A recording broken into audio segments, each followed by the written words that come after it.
Hello दोस्तों, स्वागत है आप सबका अपने ही यूट्यूब चैनल नॉलेज की बातें में।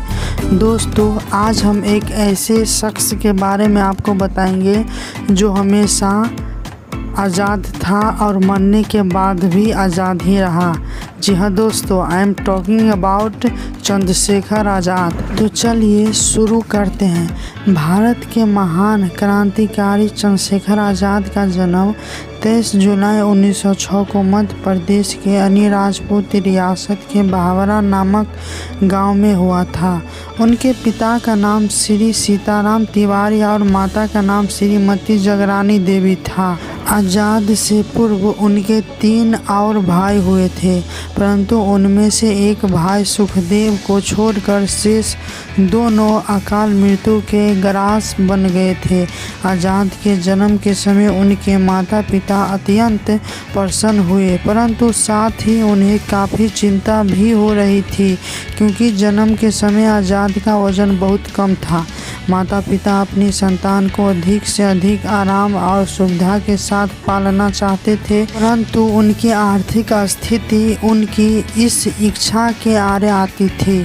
वे अत्यंत स्वाभिमानी व्यक्ति थे।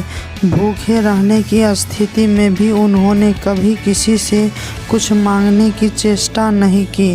कभी कभी तो बालक चंद्रशेखर के लिए दूध का प्रबंध कर पाना भी कठिन हो जाता था, लेकिन ऐसी परिस्थितियों में भी उन्होंने अपना आत्मसम्मान तो बनाए ही रखा, साथ ही बच्चे को भी भरपूर स्नेह से पाला। चंद्रशेखर का विद्यार्थी जीवन 5 से 6 वर्ष की अवस्था से आरंभ हुआ। वे अपने बड़े भाई सुखदेव के साथ विद्यालय में जाने लगे। पंडित सीताराम जी ने पुत्रों की पढ़ाई पर अपनी सामर्थ्य के अनुसार धन खर्च किया। उन्हें कभी किसी प्रकार की कमी नहीं होने दी। 14 वर्ष की अवस्था में एक दिन चंद्रशेखर ने अपने माता पिता से काशी जाकर संस्कृत पढ़ने की अनुमति मांगी। लाडली संतान होने के कारण माता पिता उन्हें स्वयं से दूर नहीं रखना चाहते थे, इसलिए उन्होंने काशी जाने की अनुमति नहीं दी। चंद्रशेखर भी अपनी धुन के पक्के थे। जो बात उन्होंने अपने मन में एक बार ठान ली सो ठान ली। माता पिता से अनुमति न मिलने पर भी उनके निश्चय में कोई बदलाव नहीं आया। अंततः एक दिन वे घर से भाग निकले और लौटकर फिर वापस नहीं आए। स्वजनों का प्रेम भी उनके पाँव की बेड़ी न बन पाया। चंद्रशेखर का इस तरह घर से भागना उनके क्रांतिकारी जीवन का बीज रूप था।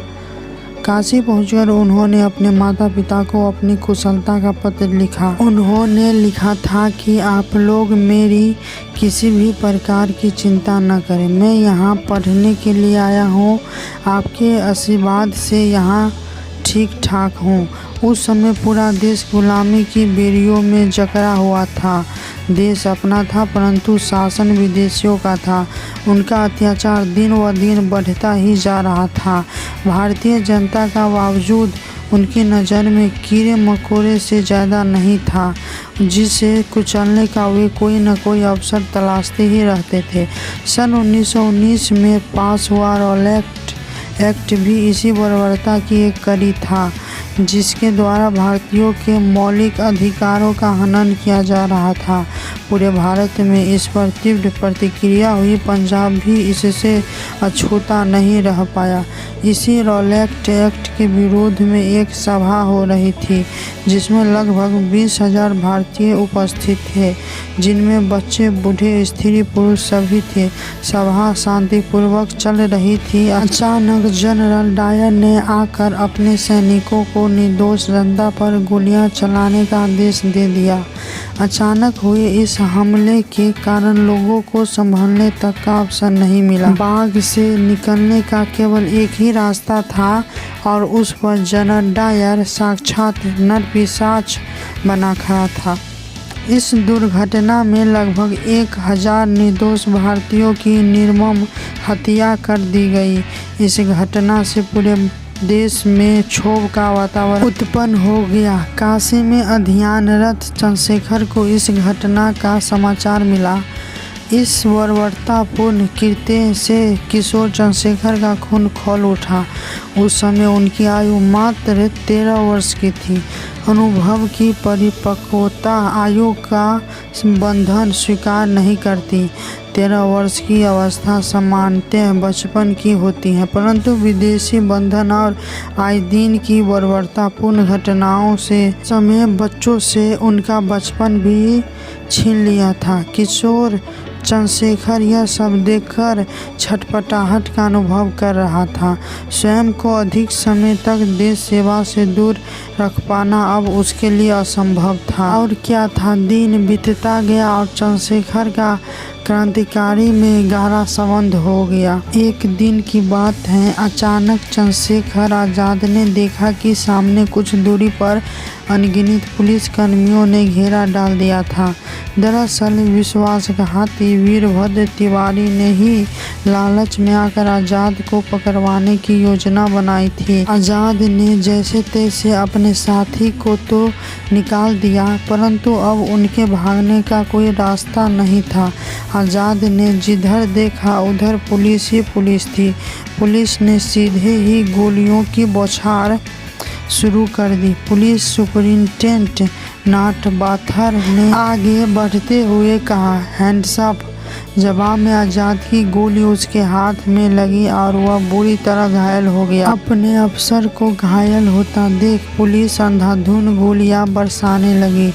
आजाद एक पेड़ की आड़ में आ गए और गोलियों का जवाब गोलियों से देने लगे।